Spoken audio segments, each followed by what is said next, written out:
Assalamualaikum warahmatullahi wabarakatuh. Alhamdulillahi rabbil alamin. Wassalatu wassalamu ala asyrafil anbiya wal mursalin. Sayyidina Muhammad wa ala alihi wa sahbihi ajma'in. Subhanaka la ilma lana illa ma 'allamtana. Innaka antal alimul hakim. Rabbana aftah bainana wa baina qaumina bil haqq wa anta khairul fatihin. Allahumma faqihna fid din wa 'allimna ta'wil wa la hawla wa la quwata illa billahil aliyyil azim. Allahumma binurika ihtadaitu wa bifadlika astaghnaitu wa bika asbahtu wa amsaitu zunubi baina yadayka nastaghfiruka wa natubu ilaik. Amma ba'du. Faqad qala Allah ta'ala fil kitabihil aziz, a'udzu billahi minasy syaithanir rajim. Bismillahirrahmanirrahim. Wa man azlamu mimman iftara 'ala Allahi kadhiba aw qala uhiya ilayya wa lam yuha ilayhi syai' wa man qala sa'unzilu mithla ma anzala Allah.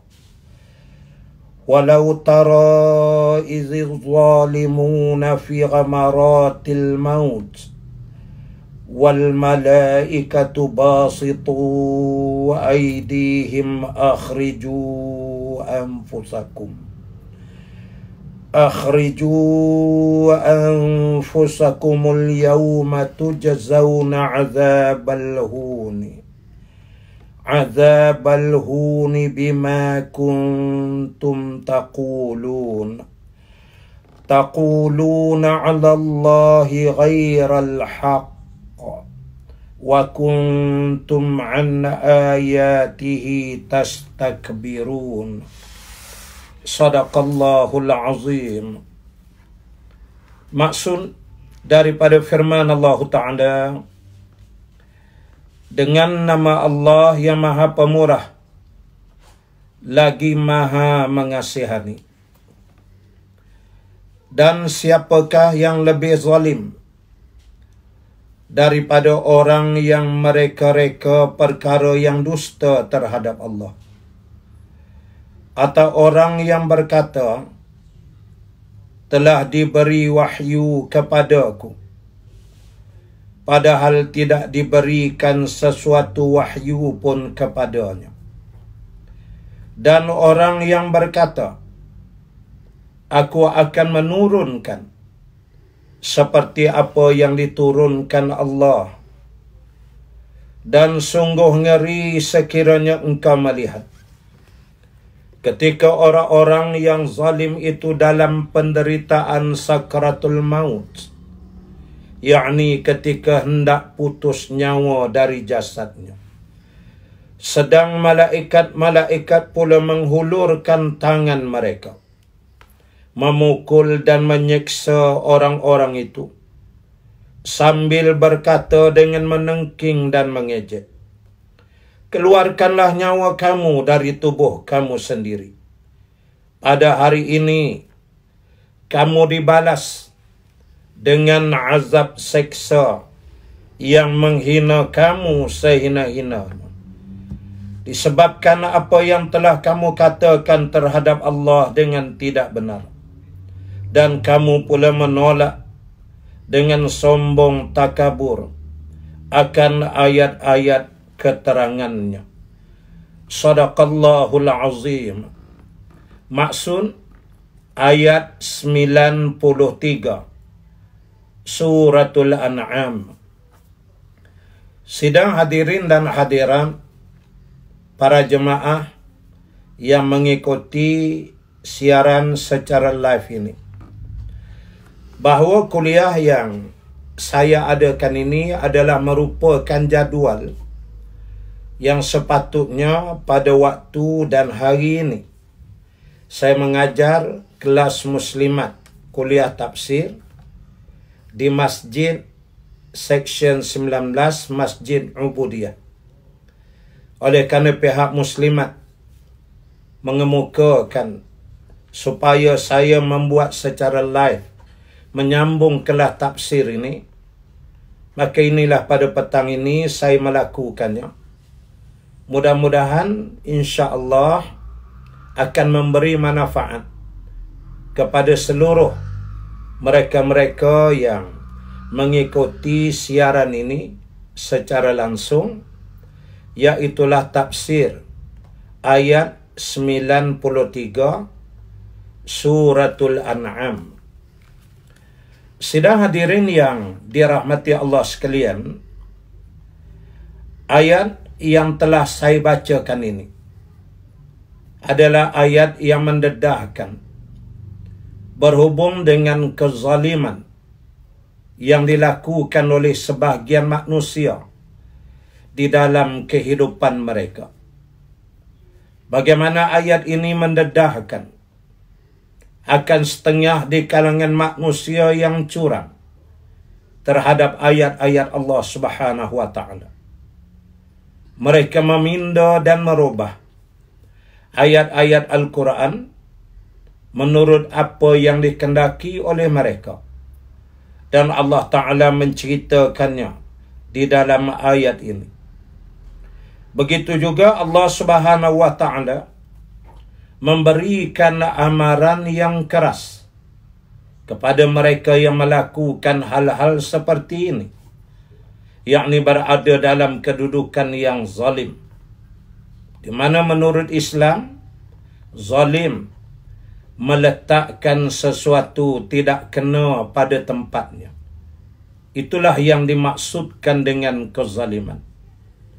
Di dalam ayat ini Allah Subhanahu wa taala memberi amaran dan mengingatkan seluruh manusia bahawa akhir daripada kehidupan ini ialah kematian.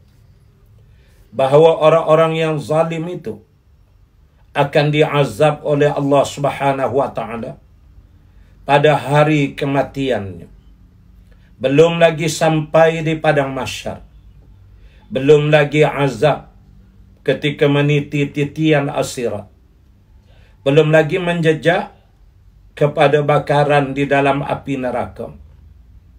Saat sakratul maut sahaja mereka telah dimulakan azab, dikenakan dengan berat yang ditanggung dan dirasai oleh mereka sendiri.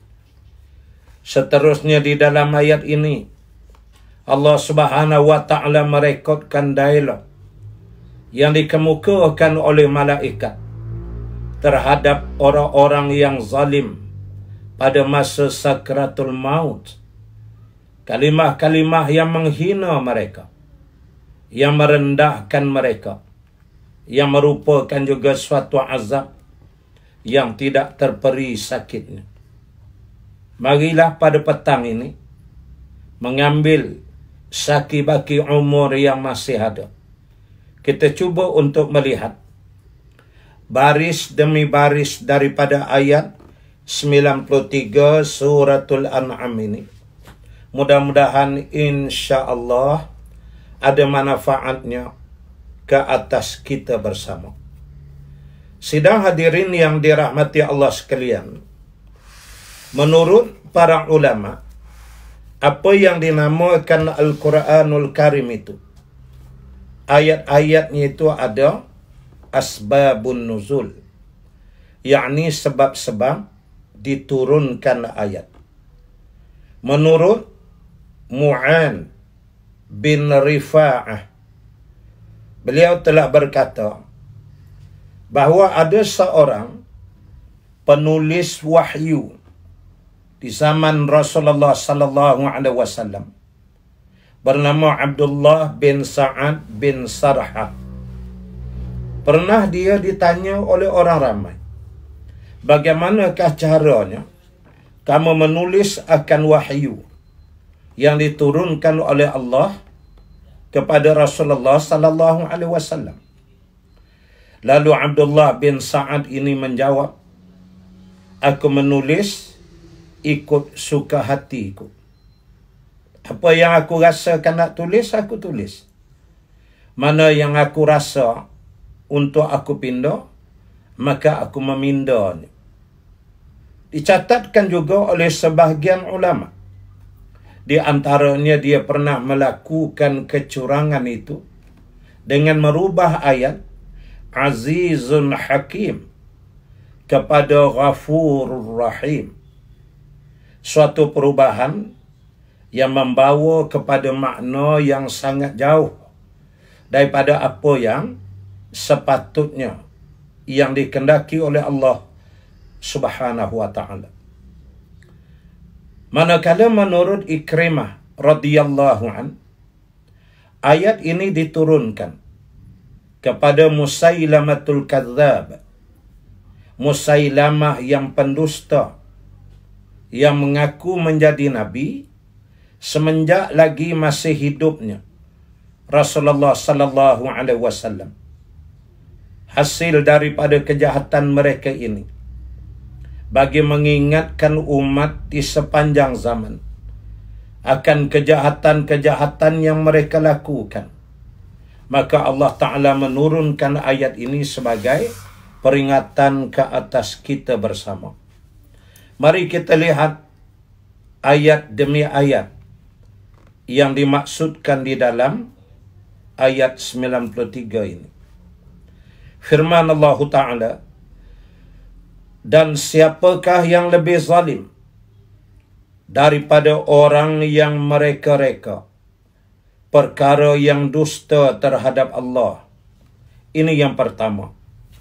Bahawa adanya di kalangan manusia yang suka mereka-reka perkara-perkara yang dusta terhadap Allah Ta'ala. Sedangkan Al-Quran yang diturunkan itu adalah merupakan kitab petunjuk yang sebenarnya.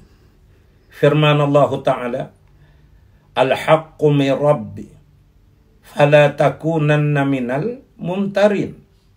Kebenaran itu adalah daripada Tuhanmu, maka jangan kamu termasuk dari kalangan orang-orang yang ragu.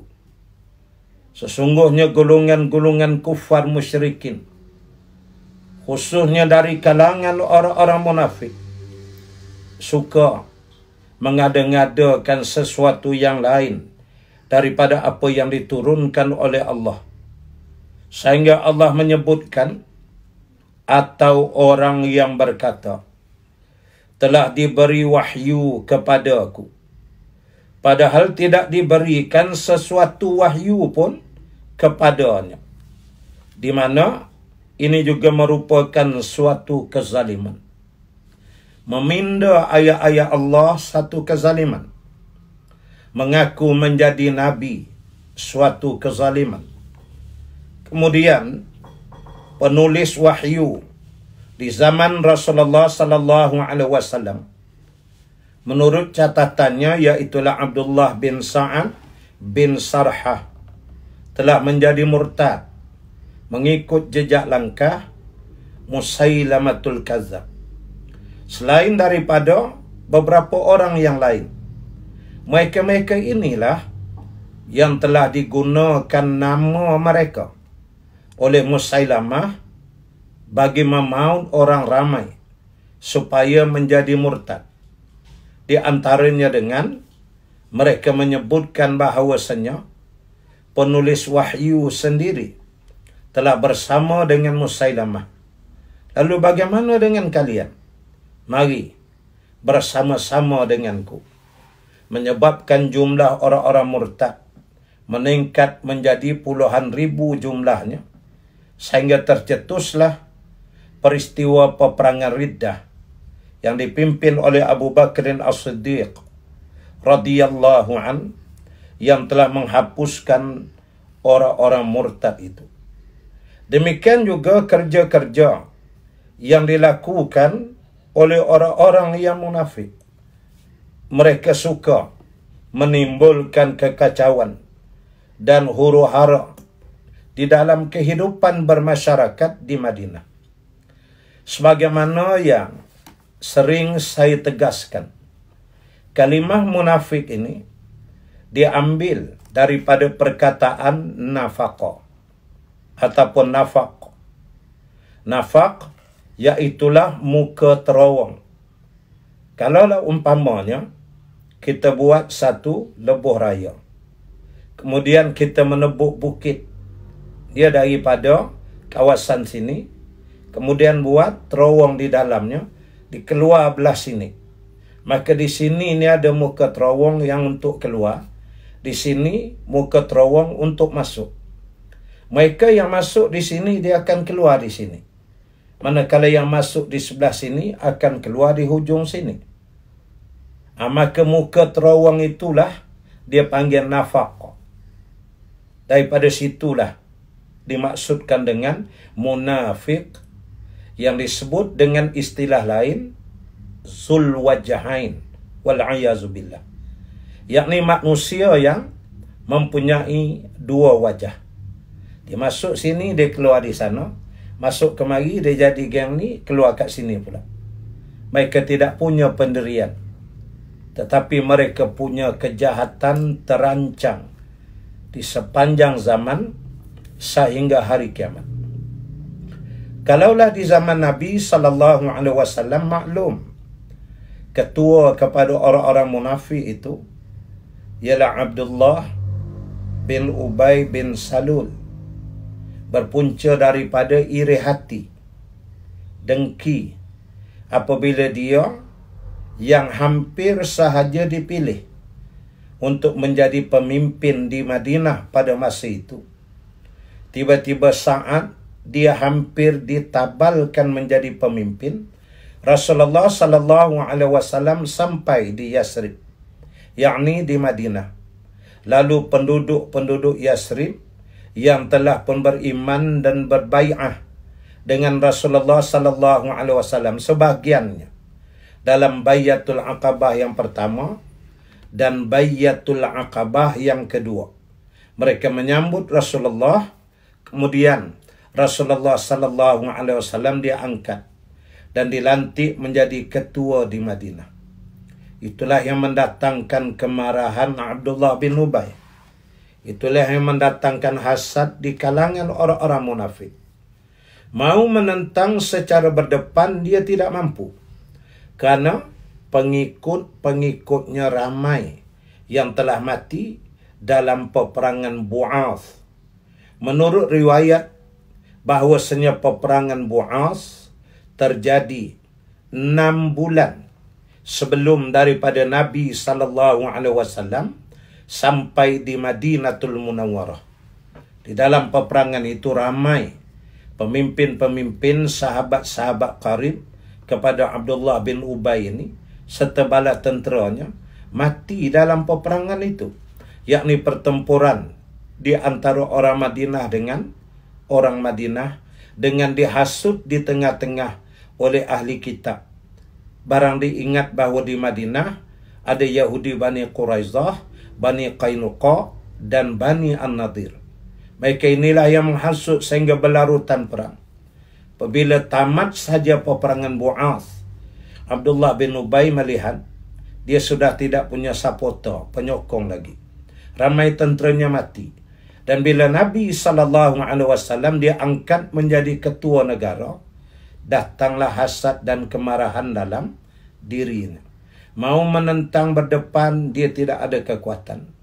Akhirnya dia mengambil keputusan menyelinap masuk di dalam saf Islam dan perjuangan Islam untuk menikam dan mengganggu perjuangan Islam daripada dalam. Itulah yang berlakunya. Sehingga kalau kita membaca sejarah, banyak kerja-kerja kejahatan yang dilakukan oleh Abdullah bin Ubay bersama dengan rangkaiannya di Madinah. Antaranya ialah peristiwa hadisul ifq, menuduh Siti Aisyah Ummul Mukminin radhiyallahu anha melakukan zina dengan sahabat yang mulia Safwan bin Mu'assal. Di antaranya lagi, mereka menimbulkan kekeliruan di tengah umat apabila terjadinya peristiwa perubahan kiblat. Apabila Allah Ta'ala memerintahkan setelah lebih daripada 3 tahun ketika itu berkiblat ke Masjidil Aqsa di Baitul Maqdis. Lalu turun ayat memerintahkan supaya berkiblat ke Masjidil Haram. Makanya bila ayat itu diturunkan, beralihlah Nabi dan para sahabat serta umat Islam, dan Allah menyatakan hala ke Masjidil Haram kekal sehingga hari kiamat. Di saat terjadinya perubahan kiblat ini, maka Abdullah bin Ubay bersama dengan rangkaiannya menimbulkan huru-hara di tengah-tengah masyarakat di Madinah dengan menyatakan bahawa sesungguhnya mana satu yang betul. Apakah solat menghadap ke Masjidil Aqsa yang betul, atau solat yang menghadap ke Masjidil Haram yang betul? Kalau sekiranya menghadap ke Masjidil Aqsa yang betul, itulah yang sah. Tentunya menghadap ke Masjidil Haram tidak betul dan solat tidak sah.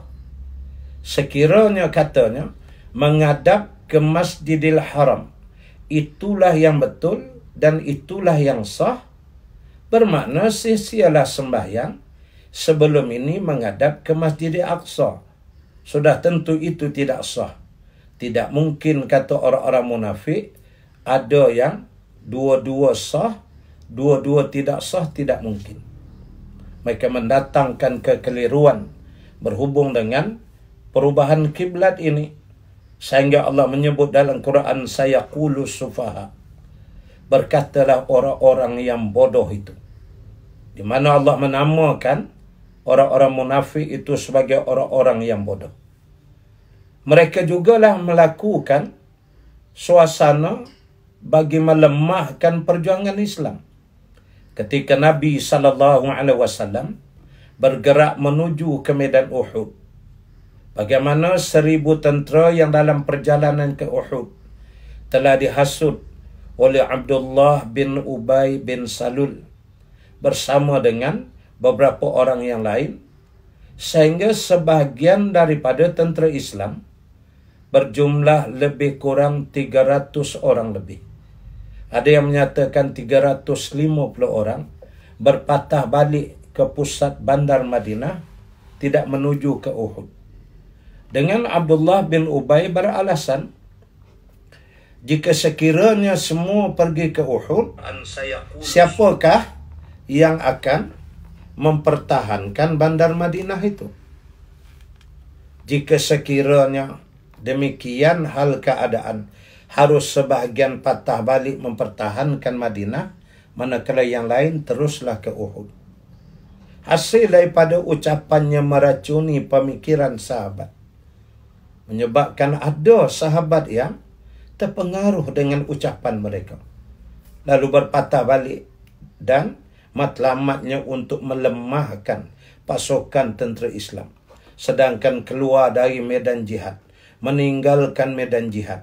Apalagi keputusan bergerak menuju ke medan Uhud itu adalah merupakan keputusan secara syura yang telah diputuskan di dalam mesyuarat bersama dengan Nabi SAW. Ini di antara kejahatannya. Demikian juga saat Nabi SAW pergi bergerak dalam peristiwa peperangan Tabuk. Pada masa itu Abu Amir Ar-Rahib, yang merupakan juga rangkaian munafik di Madinah, telah membina sebuah masjid, kemudian minta supaya Rasulullah SAW merasmikan masjid tersebut. Sedangkan Nabi nak bergerak ke medan jihad.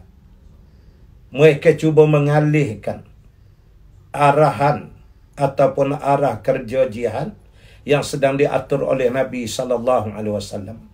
Dan Rasulullah SAW dapat membacanya. Lalu Rasulullah kata, insya-Allah balik daripada peperangan Tabuk, saya akan datang rasmi.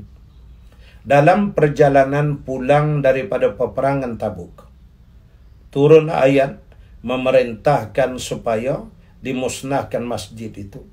Lalu Nabi SAW mengarahkan sahabat pergi ke masjid itu, kemudian membakarnya. Peristiwa ini dikenali sebagai peristiwa Masjid Dirar, yang disebut oleh Quran antaranya masjidan diraran wa kufran wa tafriqan bainal mu'minin. Dia di mana masjid itu merupakan hanyalah langkah-langkah strategi penipuan yang mereka buat dan menutup kekufuran mereka, dan untuk memecah belahkan saf perjuangan Islam yang dipimpin oleh Nabi sallallahu alaihi wasallam. Nah, menurut Dr. Sa'id Ramadan Al-Buti dalam kitabnya Fiqhus Sirah, Masjid Dirar yang didirikan di Madinatul Munawwarah itu telah pun runtuh dibakar. Tetapi berhati-hati, kata Dr. Sa'id Ramadan, bahawasanya ruhiyah, kerja-kerja jahat munafik dalam bentuk semangat Masjid Dirar ini berjalan dan berlangsung terus sehingga hari kiamat. Kita diminta supaya berwaspada dalam hal ini, yakni berhadapan dengan golongan-golongan munafik. Sehingga Allah Subhanahu wa taala menurunkan banyak ayat-ayat yang berkait dengan golongan-golongan munafik ini. Di antaranya ialah dalam suratul Ali Imran, suratul Nisa, suratul Anfal, surah At-Taubah, suratul Hadid, suratul Ankabut. Ada lagi ayat mengenai mereka dalam suratul Fathah, surah At-Tahrim, suratul Munafikun, termasuk suratul Baqarah, dan juga suratul An'am yang telah kita bacakan akan ayat pada hari ini. Bahkan disebutkan bahawasanya ada 30 orang sahabat yang sangat merasa cemas sepanjang hidup mereka, bimbang kalau mereka itu termasuk di kalangan orang-orang munafik. Marilah kita berdoa kepada Allah supaya kita diselamatkan daripada sifat yang sangat keji ini, dan supaya kita tetap dijadikan oleh Allah sebagai orang-orang yang bersama dengan ulama dan bersama dengan pemimpin-pemimpin yang beriman, yang tidak punya sifat munafik, yang akan menyusahkan kehidupan kita sebagai umat untuk bermasyarakat di atas muka bumi ini. Dalam kitabnya Soal Jawab Berhubung Islam, Kamu Bertanya, Islam Menjawab, yang ditulis oleh Profesor Dr. Muhammad Mutawalli Sya'rawi rahimahullahu ta'ala. Dr. Muhammad Mutawalli ada menyebut bahawa orang-orang munafik ini mempunyai dua pedang. Satu pedang yang sentiasa terhunus, manakala satu bilah pedang lagi sentiasa berada di dalam sarungnya, tidak pernah dikeluarkan. Pedang yang sentiasa terhunus, kata Muhammad Mutawalli, itulah dia senjata yang sentiasa disiapkan oleh golongan munafik bagi menikam, menebas, menetak, memancung, melakukan kejahatan ke atas orang beriman secara mengejut. Serangan-serangan mereka adalah serangan mengejut. Manakala pedang yang sebilah lagi, yang sentiasa di dalam sarungnya, itu adalah pedang jihad yang sentiasa tersimpan dan tidak akan pernah digunakan pakainya sehinggalah hari kiamat. Ini disebut oleh Muhammad Mutawalli Sya'rawi. Hadirin yang dirahmati Allah sekalian, setelah Allah Subhanahu wa taala menceritakan sebahagian daripada telatah kalimah-kalimah dan ucapan-ucapan munafik di sepanjang zaman. Karena apabila direkodkan oleh Al-Quran, itulah yang akan kekal, dan itulah yang akan berulang-ulang sehinggalah hari kiamat. Mari kita menyambung lagi. Apakah benda besar yang diingatkan oleh Allah? Supaya jangan kita termasuk di kalangan orang yang zalim. Atau menyokong golongan-golongan yang zalim. Karena Allah menyebut di dalam ayat yang lain. وَلَا تَرْكَنُوا إِلَى الَّذِينَ ظَلَمُوا فَتَمَسَّكُمُ النَّارُ. Kamu jangan cenderung kepada orang yang zalim.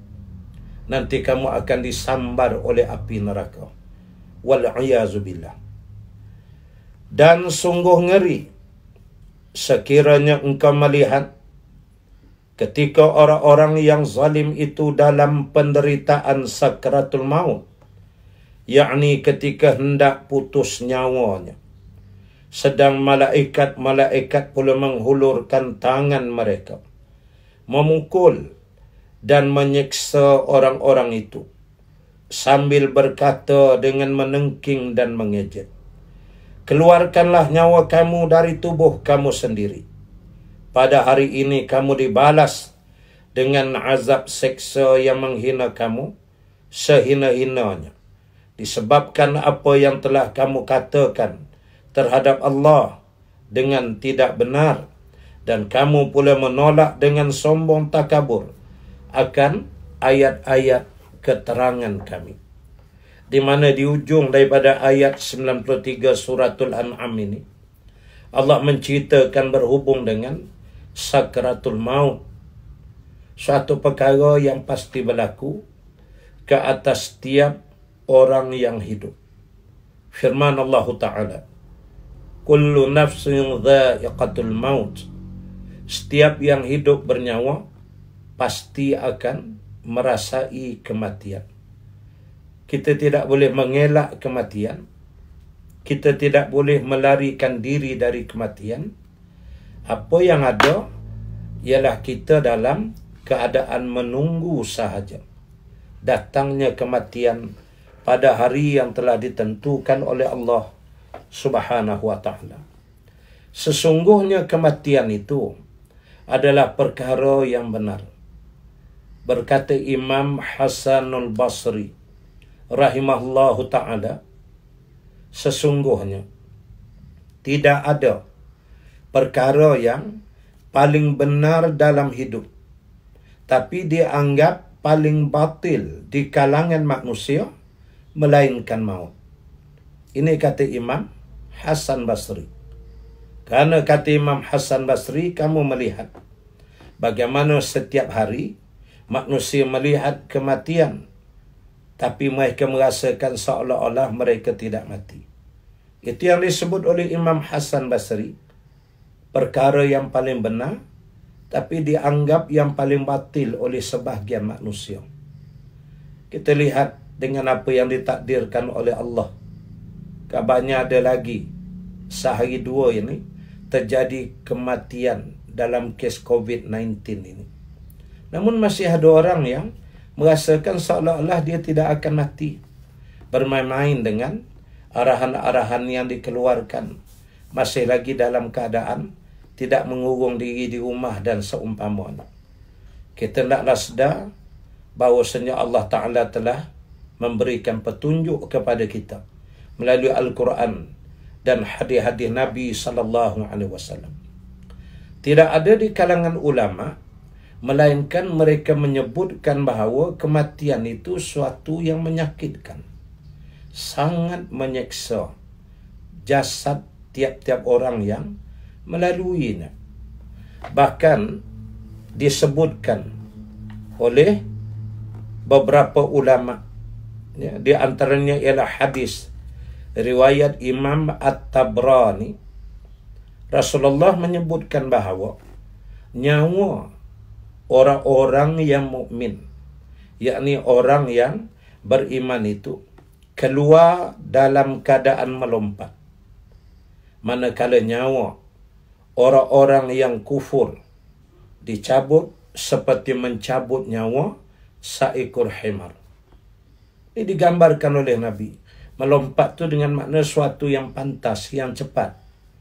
Dalam gambaran lain ada disebutkan keluarnya roh jasad daripada jasad seorang beriman seperti kamu menuangkan air daripada hujung muncung sebuah ceret. Kita buat teh, buat kopi, kita bubuh air, kemudian kita tuang. Bagaimana air keluar daripada muncung ceret tu? Meluncur aja. Begitulah orang beriman. Roh tu keluar mudah aja. Sehingga Allah memudahkan kematiannya. Begitu juga disebut gambaran kematian orang beriman ini seperti embun yang menitis daripada hujung sehelai daun.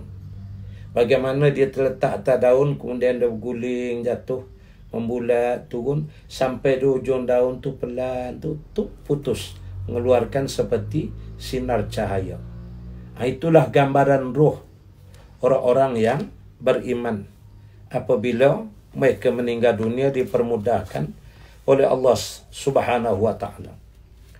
Di dalam riwayat hadis oleh dalam kitab Imam Bukhari, diceritakan oleh Aisyah radhiyallahu anha ummul mukminin, ketika Rasulullah sallallahu alaihi wasallam dalam keadaan sakratul maut.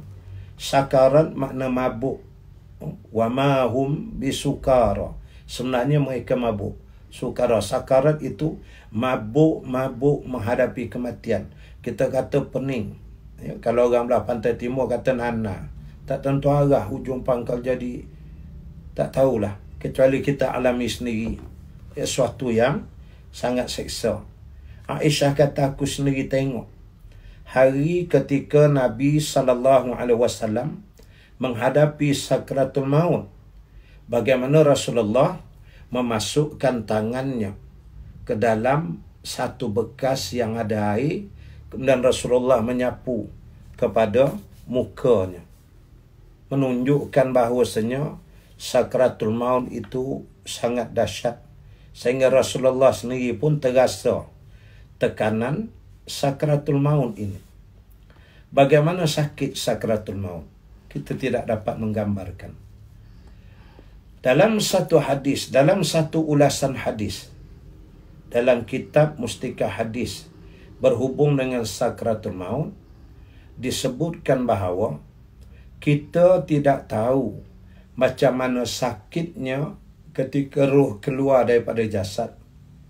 Sebagaimana kita tidak tahu sebenarnya bagaimana sakitnya ketika jari ini terhiris oleh pisau. Kita tak boleh nak cerita sakit dia macam mana, kecuali letak jari atas tempat tebing di dapur tu, ambil pisau, hiris, kemudian terpotong daging tu, bersembur darah. Macam mana rasa? Baru kita boleh tahu. Kalau tidak, sekadar kita sebut ajalah. Sebab itulah atas hikmah Allah Ta'ala, Allah jadikan kuku tak ada roh, rambut tidak ada roh. Maka kita boleh potong rambut, gunting rambut, tak sakit. Kita boleh kerat kuku. Bayangkan kalau rambut, kuku ada roh, agak-agak panjang mana rambut kita petang ni? Kuku kita panjang mana agak-agak? Ini Maha Suci Allah yang telah menjadikan sesuatu dengan ilmunya. Wallazi qaddara fahada. Bila Allah menjadikan sesuatu, ada qadarnya, ada tahap ketentuan, dia Maha mengetahui. Jadi kalau nak tahu sakratul maut, macam itulah. Matilah dulu, baru kita tahu. Selama hidup ni kita boleh bercakap aja, kita boleh bercerita aja. Kita hanya mampu untuk menyampaikan sahaja. Kalau kita tidak melaluinya, kita tak tahu. Nah, kalau satu putung jari ni, sepuntung jari ni, kita hiris pun rasa sakit dah. Kenapa sakit? Kerana terkena roh yang ada pada jari. Bagaimana sekujur tubuh dan jasad ni roh digentak keluar. Kita tidak mungkin dapat membayangkan. Pernah ditanya kepada Rasulullah sallallahu alaihi wasallam bagaimana sakitnya ketika roh keluar daripada jasad. Ada banyak hadis berhubung perkara ini. Antaranya Nabi menyebut, gambarkan seperti satu duri yang termasuk dalam satu gumpalan kapas. Satu gumpalan kapas yang besar, duri dah ada tengah tu. Kita nak ambil duri tu, nak keluarkan. Masa tarik tu Nabi kata, apakah kamu mampu mengeluarkan duri sahaja dengan tidak terkait akan kapas yang ada? Begitulah gambaran Rasulullah nak maklum. Ketika jasad tu ditarik keluar, roh tu ditarik keluar dari jasad, terburai daging-daging dalam ni. Sakitnya, sendinya. Bahkan di sana ada riwayat menyebut, setiap anggota pada jasad kita ni, masing-masing mengucapkan selamat tinggal di antara satu sama lain. Kerana kita akan berpisah dah. Alangkah sedihnya suasana dan keadaan yang seperti ini.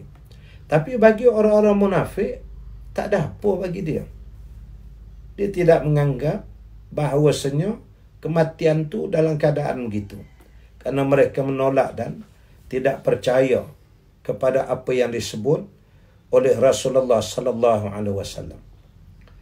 Ulama-ulama dulu, termasuk pemerintah dan pemimpin-pemimpin politik, sangat rapat hidup pemerintahan mereka dengan maut, yakni dengan kematian ini. Bacalah riwayat mereka. Saya berikan sekadar contoh. Khalifah Umar bin Abdul Aziz rahimahullahu ta'ala, salah seorang di antara khalifah daripada kerajaan Bani Umayyah. Bagaimana Khalifah Umar bin Abdul Aziz telah menghantar surat kepada gubernur-gubernur yang memerintah di wilayah-wilayah di bawah jajahan takluk kerajaan Bani Umayyah pada masa itu. Apa yang ditulis oleh Umar bin Abdul Aziz? Antaranya beliau menulis, wahai para gubernur, ketahuilah bahawa kematian itu terlalu hampir dengan kamu. Sebagaimana disebut oleh Rasulullah, hampirnya kita dengan kematian, sebagaimana hampirnya kasut dan tali kasut. Aku berpesan kepada kamu, berlaku adillah kepada rakyat. Kerana bumi yang kamu diami sebagai gubernur pada hari ini, sampai saat ketikanya akan diterbalikkan oleh Allah Subhanahu wa ta'ala. Kamu akan mati, aku juga akan mati, seluruh makhluk akan mati, semuanya akan mati, dan kita akan dibangunkan semula. Kerana di sana ada Yaumul Ba'ath, hari kita dibangkitkan, dan pada saat itu Allah akan menyoal kita. Dan datanglah musibah bencana bagi orang-orang munafik dan orang kufur di saat yang demikian. Ini di antara pesanan Sayyidina Umar bin Abdul Aziz. Dia walaupun dia seorang khalifah, dia merupakan seorang ahli politik, tapi dia tidak pernah meninggalkan ingat akan kematian. Maka mati itu jadi handbrake untuk menjadikan manusia bertahan jangan melakukan maksiat. Antara lagi, Umar bin Abdul Aziz pernah menyebut, aku dengar pembantu kepada Malakul Maut itu terlalu ramai, sehingga ramainya mereka fardu takdir Allah memerintahkan supaya mereka menelan bumi ini. Nescaya mereka melakukan sekali sahaja, maka hilang raib bumi ini ditelan oleh mereka. Begitu digambarkan oleh Khalifah Umar bin Abdul Aziz bagaimana kehebatan Malakul Maut dan bagaimana ngerinya akan kematian yang pasti dihadapi oleh manusia. Kita jangan takut dengan mati. Sekadar peringatan bersama, arwah rahmatullahi alaih Tok Gune Aziz, bekas Menteri Besar Kelantan, pernah menyebut dalam satu ceramahnya, jangan takut dengan mati. Tapi apa yang perlu kita takut ialah hidup sesudah mati. Itulah yang kita kena takut. Apakah kita telah cukup akan bekalan untuk kita bawa menghadap Allah Qadi Rabbul Jalil. Saat ketika orang-orang munafik, orang-orang kafir yang menentang Allah menghadapi kematian. Saat ketika mana mereka dalam keadaan nazak itu, malaikat mengejek dan menyenda mereka. Nah, sekarang kalau kamu merasakan kamu itu berkuasa, cabut nyawamu sendiri. Cabut sekarang. Keluarkan nyawa daripada tubuhmu. Kalau kamu merasakan kamu hebat. Kemarin masa hidup dulu, seolah-olah kamu itu Tuhan. Ayat yang diturunkan oleh Allah, kamu ubah. Kamu pindah. Kamu buat penipuan. Kamu lakukan saringan macam-macam. Seolah-olah kamulah ilah baru yang wujud di atas dunia ni. Nah, kalau sekarang kamu merasakan kamu tu ilah. Kamulah Tuhan yang disembah. Kamulah yang punya kuasa. Boleh meminda ayat Quran dan sebagainya. Sila keluarkan nyawa dari tubuhmu sendiri sekarang. Mereka tidak mampu melakukannya. Lalu Allah Ta'ala sendiri menceritakan. Alangkah gerunnya. Malaikat datang dan memukul mereka dengan tangan-tangan mereka. Yang ni malaikat kalau dia memukul, dia menggunakan sayapnya. Boleh jadi dia boleh berupa seorang manusia. Lalu dipukul dengan tangannya. Sebagai zahirnya dia seorang manusia. Ianya merupakan satu gambaran yang sungguh menggerun dan menakutkan. Ambillah iktibar bahawa kita akan mati.